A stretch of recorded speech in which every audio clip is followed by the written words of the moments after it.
Si la plupart des points chauds sont à l'intérieur des plaques, certains d'entre eux sont centrés sur des limites de plaques divergentes, comme en Islande, ce qui offre une opportunité pour étudier l'interaction entre un panache mantélique et une dorsale.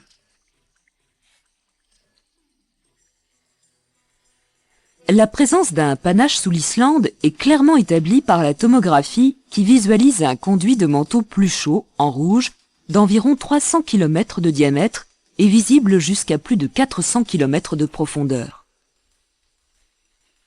La remontée de ce panache provoque un vaste bombement du plancher océanique et l'immersion de l'Islande centrée sur le point chaud. La fusion du panache au cours du tertiaire fut à l'origine d'empilements de coulées basaltiques sur une épaisseur cumulée de près de 10 km. Aujourd'hui, ces coulées prédominent au nord-ouest et à l'est et sont entaillées par un rift médian qui correspond au passage actuel de la dorsale médio-atlantique à travers l'Islande. Dans ce rift, les structures d'extension et d'effondrement liées à l'expansion de l'océan Atlantique s'observent à l'air libre sous forme de failles ouvertes orientées selon l'axe de la dorsale. L'activité volcanique actuelle est concentrée dans le rift.